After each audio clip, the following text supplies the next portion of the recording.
Saviez-vous que plus de 70% des habitants de notre pays souffrent en silence d'une carence en protéines et que si vous avez plus de 60 ans, vous avez encore plus de chances d'en faire partie? Cette crise nutritionnelle silencieuse prive chaque jour les personnes âgées de leur force, de leur indépendance et de leur qualité de vie.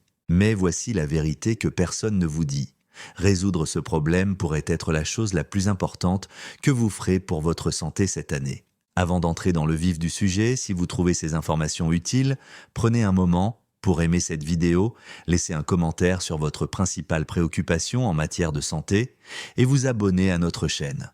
Nous nous engageons à vous fournir des informations claires et fiables sur la santé qui peuvent vraiment faire la différence dans votre vie. Maintenant, je voudrais avoir une conversation honnête avec vous sur un sujet qui touche presque toutes les personnes âgées que j'ai rencontrées au fil des ans.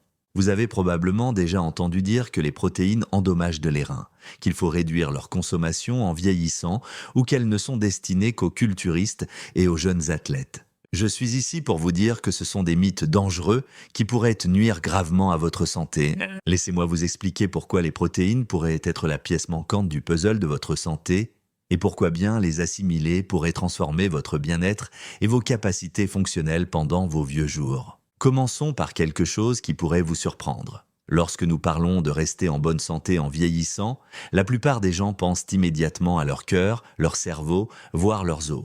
Mais il existe un système dans votre corps qui a plus d'influence sur votre santé globale et votre longévité que presque tout autre. Et c'est quelque chose que la plupart des personnes âgées négligent complètement. Je parle de vos muscles.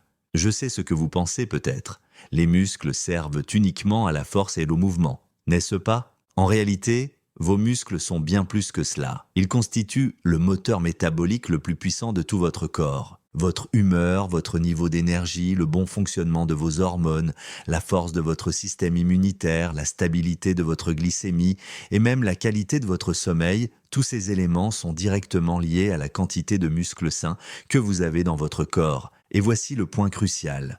Les protéines y sont absolument essentielles au maintien de ces muscles. La réalité est que l'Inde est actuellement confrontée à une grave crise protéique et les personnes âgées sont les plus touchées. Lorsque j'examine ce que mes patients âgés mangent réellement chaque jour, je suis souvent choqué de constater qu'ils consomment peut-être 20 ou 30 grammes de protéines au total, alors qu'ils auraient besoin de 2 ou 3 fois cette quantité, et les conséquences de cette carence sont énormes.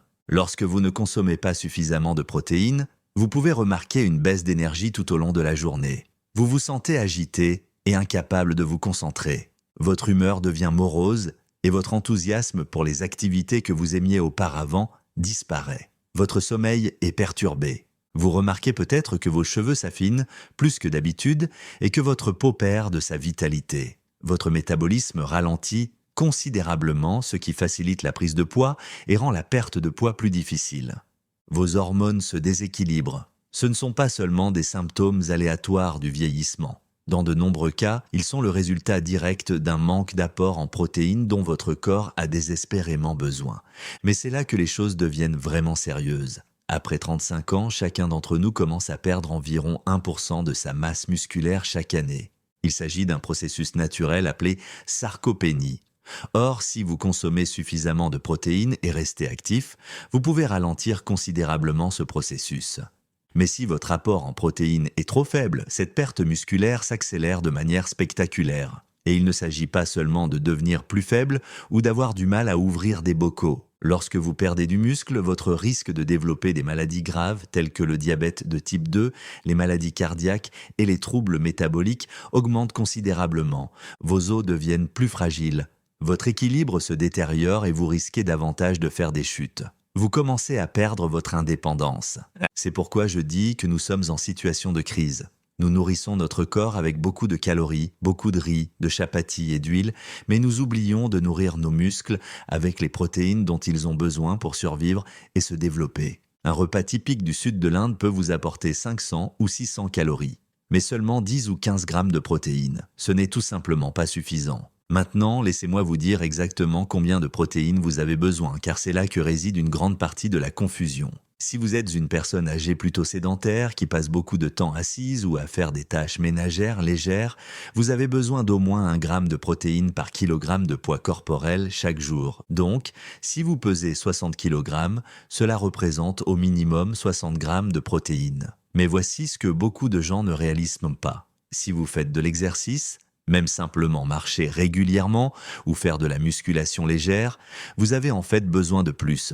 Vous devriez viser 1,2 g par kilogramme, et certaines personnes âgées ont besoin d'encore plus. Et voici un point crucial que la plupart des gens ne comprennent pas. Vous ne pouvez pas simplement manger toutes vos protéines en un seul repas et espérer en tirer les bénéfices. Votre corps a besoin de protéines tout au long de la journée. Chaque repas doit contenir entre 25 et 35 grammes de protéines pour vraiment déclencher le processus de construction musculaire dans votre corps. Ce processus s'appelle la synthèse des protéines musculaires et il ne se produit que lorsque vous donnez à votre corps suffisamment de protéines ainsi qu'un acide aminé spécifique appelé leucine. Laissez-moi vous expliquer cela en termes simples. Imaginez que votre corps se répare constamment. Chaque jour, des millions de vos cellules sont renouvelées et reconstruites. Vos cellules immunitaires, la muqueuse intestinale, vos enzymes, vos tissus musculaires, tout cela a besoin de protéines pour se reconstruire correctement. Mais ce processus de reconstruction ne se met en marche que lorsque vous apportez à votre corps suffisamment de protéines en une seule fois, soit au moins 25 à 35 grammes, ainsi qu'environ 2,5 à 3 grammes de leucine. Si votre repas n'atteint pas ce seuil, le processus de réparation et de reconstruction ne se déroule tout simplement pas efficacement. Cela représente un défi particulier si vous êtes végétarien ou si vous ne mangez des aliments non végétariens qu'une fois par semaine, comme c'est le cas pour beaucoup de gens. Un seul œuf ne vous apporte qu'environ 6 grammes de protéines. Une tasse de dalle peut vous en apporter 15 grammes. Vous voyez donc à quel point il devient difficile d'atteindre cet objectif de 25 à 35 grammes à chaque repas, à moins d'y mettre toute votre volonté. Mais voici la bonne nouvelle. Les protéines font bien plus que simplement maintenir vos muscles. Elles sont extrêmement importantes pour contrôler votre glycémie. Lorsque vous consommez des protéines au cours de vos repas, elles ralentissent la vitesse à laquelle les aliments quittent votre estomac, ce qui signifie que votre glycémie n'augmente pas de manière aussi spectaculaire après avoir mangé. En fait, des recherches récentes ont montré que les personnes atteintes de diabète de type 2, qui prenaient seulement 15 grammes de protéines de lactosérum avant leur repas, avaient un taux de glycémie beaucoup plus stable tout au long de la journée. C'est une stratégie que j'utilise régulièrement avec mes patients et les résultats sont remarquables. Les protéines aident également à contrôler la faim et les fringales. Elles agissent sur les hormones de votre corps qui régulent l'appétit, vous aidant à vous sentir rassasié après les repas et réduisant les fringales de l'après-midi. Pour les personnes âgées qui essaient de maintenir un poids santé ou de perdre quelques kilos, cela est extrêmement précieux. Les régimes riches en protéines vous aident à perdre de la graisse tout en préservant votre précieuse masse musculaire. Et cela fait toute la différence pour maintenir votre force et votre indépendance à mesure que vous vieillissez. Il existe également un lien étroit entre les protéines et la santé osseuse que de nombreuses personnes âgées ignorent. En combinant un apport suffisant en protéines avec de la vitamine D, du calcium et des exercices de musculation, vous pouvez augmenter votre densité osseuse de 0,5% à 5%. Pour les personnes âgées préoccupées par l'ostéoporose et les fractures, c'est une information importante.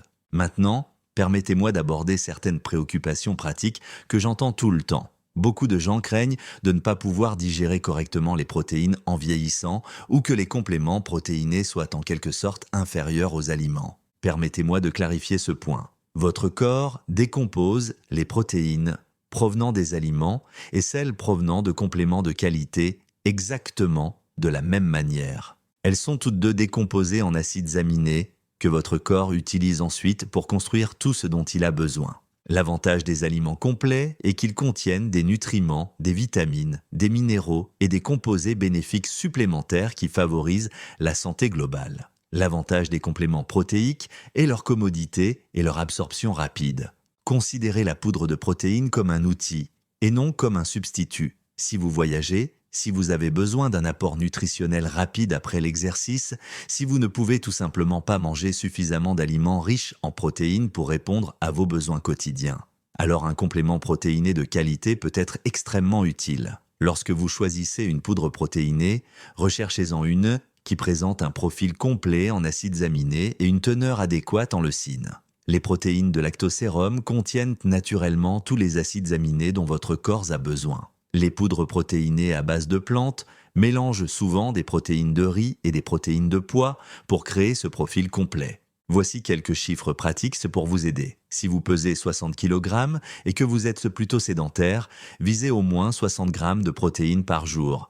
Cela peut correspondre à 20 g au petit déjeuner, soit environ 2 œufs et un verre de lait. Ajoutez 20 g au déjeuner, par exemple du panner ou du poulet, et 20 g au dîner, par exemple du dal avec du tofu ou du poisson.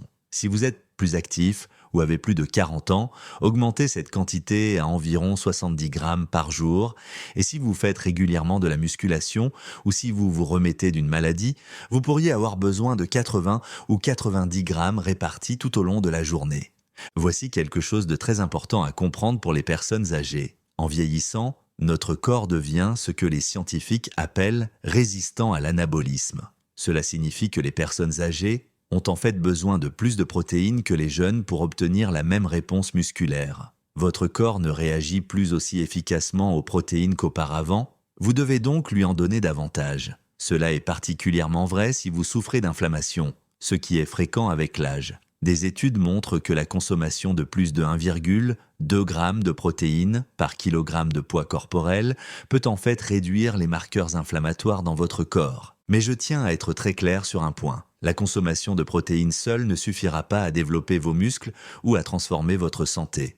Vous avez également besoin d'un sommeil suffisant, d'une bonne hydratation, d'une activité physique régulière et d'une bonne gestion du stress.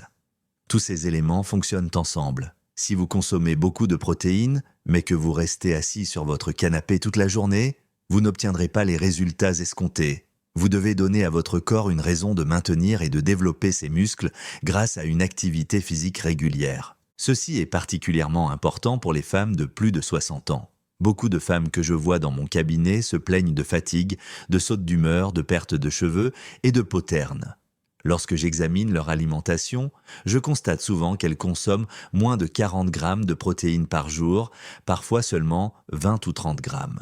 Pas étonnant qu'elles manquent d'énergie et que leurs hormones se soient déséquilibrées. Les femmes, en particulier après la ménopause, doivent faire de l'apport en protéines et de la musculation des priorités absolues. Les changements hormonaux liés à la ménopause rendent le maintien musculaire encore plus difficile, ce qui signifie que les protéines deviennent encore plus essentielles.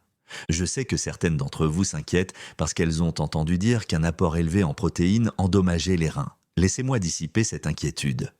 Des recherches récentes en néphrologie et en nutrition sportive ont clairement démontré que chez les adultes en bonne santé, ayant une fonction rénale normale, même une consommation pouvant atteindre 1,6 ou 2 g de protéines par kilogramme de poids corporel ne cause pas de lésions rénales.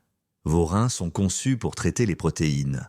Ils subissent alors un processus appelé hyperfiltration adaptative, ce qui signifie qu'ils travaillent un peu plus fort, mais qu'ils ne subissent aucun dommage au cours de ce processus. Il en va autrement si vous souffrez déjà d'une maladie rénale chronique. Dans ce cas, vous devez consulter votre médecin au sujet de votre consommation de protéines. Mais si vos reins sont en bonne santé, vous n'avez pas à craindre les protéines. Certaines personnes sont déroutées par le fait que certains tests sanguins peuvent montrer des changements temporaires lorsque vous consommez plus de protéines. Mais ceci n'indique pas de lésion. Si vous êtes inquiet, demandez à votre médecin de vérifier votre taux de cystatine C et de réaliser une échographie de vos reins ainsi qu'un test urinaire pour détecter la présence d'albumine. Cela vous donnera une image beaucoup plus claire de l'état réel de vos reins. Un autre mythe que je souhaite démystifier est celui selon lequel une alimentation riche en protéines augmente le taux d'acide urique et provoque la goutte. Ce n'est tout simplement pas vrai. Un taux élevé d'acide urique est dû à une consommation excessive d'aliments riches en purine, à une consommation excessive de sucre et de fructose, et à une mauvaise santé métabolique générale. Les protéines en elles-mêmes ne sont pas en cause. En fait, améliorer votre apport en protéines et votre santé métabolique contribue généralement à normaliser votre taux d'acide urique. Certaines personnes âgées craignent également que manger plus de protéines les fasse grossir ou prendre du poids. Il s'agit là d'une mauvaise compréhension du fonctionnement des protéines dans l'organisme. Les protéines sont en fait le macronutriment le plus difficile à convertir en graisse pour votre corps. Leur transformation nécessite beaucoup d'énergie et elles vous aident à maintenir votre masse musculaire maigre tout en perdant de la graisse. La masse musculaire que vous pouvez observer chez les culturistes provient de programmes d'entraînement spécifiques et souvent d'un excédent calorique, et non des protéines seules. Permettez-moi de vous donner un exemple concret de ce à quoi ressemble un apport optimal en protéines. Imaginez que vous vous réveillez et que vous prenez un petit déjeuner composé de 2 œufs durs, d'un bol de yaourt grec et de quelques fruits. Cela vous apporte environ 25 grammes de protéines. Pour le déjeuner, vous mangez une généreuse portion de poulet grillé ou de panir avec des légumes et une petite portion de riz ou de chapati. Cela représente 30 grammes d'un supplémentaire. Pour le goûter, vous pouvez manger des pois chiches grillés ou boire un shake protéiné si vous manquez de temps. Et pour le dîner, vous mangez du poisson ou du tofu avec des légumes et du dal. Vous avez maintenant consommé près de 80 ou 90 grammes de protéines tout au long de la journée, réparties sur plusieurs repas. C'est ce que nous visons. Si vous êtes végétarien, vous devrez faire preuve de plus de créativité. Mais c'est tout à fait faisable. Combinez différentes sources de protéines tout au long de la journée. Mangez du panère au petit déjeuner, divers dalles et légumineuses au déjeuner, du tofu ou du soja au dîner, des noix et des graines comme collation. Envisagez d'ajouter une poudre de protéines végétales si vous avez du mal à atteindre vos objectifs. La clé réside dans la variété et la régularité. Permettez-moi également d'évoquer brièvement le timing. S'il est important de répartir les protéines tout au long de la journée, il existe une période particulièrement cruciale après toute activité physique. Si vous allez vous promener ou faites de l'exercice, consommez des protéines dans les 2 heures qui suivent aident vos muscles à récupérer et à se reconstruire plus efficacement. Cela n'a rien de compliqué. Un verre de lait, une poignée de noix, une petite portion de fromage blanc, n'importe lequel de ces aliments fera l'affaire. Voici ce que je voudrais que vous compreniez plus en profondeur. Les protéines ne servent pas seulement à prévenir la perte musculaire, même si cela suffirait à justifier leur priorité. Les protéines sont essentielles à la production des hormones qui régulent votre humeur, votre énergie et votre métabolisme. Elles sont nécessaires à la création des enzymes qui vous aident à digérer les aliments et à absorber les nutriments. Elles sont nécessaires à la production des cellules immunitaires qui vous protègent des maladies. Elles aident à réparer la muqueuse intestinale qui influe surtout de votre immunité à votre santé mentale. Elles stabilisent votre glycémie, ce qui vous protège du diabète et des baisses d'énergie. Elles favorisent un vieillissement sain au niveau cellulaire. Quand je pense à la longévité et au vieillissement en bonne santé, les protéines sont l'un des outils les plus puissants dont nous disposons. Elles ne sont ni exotiques ni coûteuses. Elles ne sont pas compliquées, mais elles nécessitent de l'attention et de la volonté, surtout à mesure que nous vieillissons. Les personnes âgées que je vois, qui sont en pleine forme à 70 ou 80 ans, qui ont de l'énergie, de l'indépendance et de la vitalité, accordent presque toute la priorité aux protéines dans leur alimentation tout en restant physiquement actives. Permettez-moi de résumer ce que nous avons vu aujourd'hui. La carence en protéines est une épidémie silencieuse qui touche la plupart des personnes âgées, avec des conséquences graves pour les muscles, le métabolisme, l'énergie, les hormones et la santé en général. Après 35 ans, vous perdez 1% de muscles par an, et ce processus s'accélère si vous ne consommez pas suffisamment de protéines. Vous avez besoin d'au moins 1 gramme de protéines par kilogramme de poids corporel par jour si vous êtes sédentaire et de 1,2 g ou plus si vous êtes actif ou avez plus de 40 ans. Les protéines doivent être réparties sur plusieurs repas, à raison de 25 à 35 grammes par repas afin de déclencher la réparation et la construction musculaire. Les protéines aident à contrôler la glycémie, réduisent de la faim, préservent les muscles pendant la perte de poids et favorisent la santé osseuse. Les craintes concernant les protéines qui endommageraient les reins ou causeraient d'autres problèmes sont en grande partie des mythes chez les adultes en bonne santé. Les aliments et les compléments alimentaires de qualité se décomposent en les mêmes acides aminés que ceux utilisés par votre corps. Avec l'âge, vous avez en fait besoin de plus de protéines, et non moins en raison de la résistance anabolique. Les femmes, en particulier après la ménopause, devraient faire des protéines une priorité. Et les protéines sont plus efficaces lorsqu'elles sont associées à un sommeil suffisant, une bonne hydratation de l'exercice physique et une bonne gestion du stress.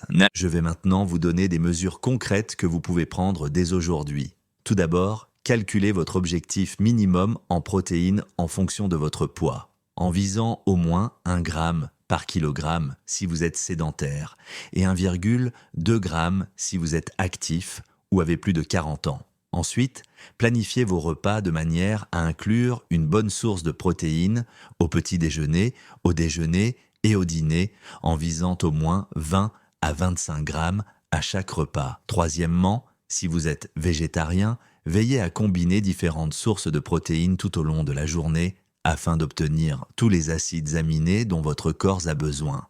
Quatrièmement, pensez à tenir un journal alimentaire pendant 3 jours afin de voir la quantité de protéines que vous consommez réellement, car la plupart des gens sont surpris de constater qu'ils en consomment beaucoup moins qu'ils ne le pensaient.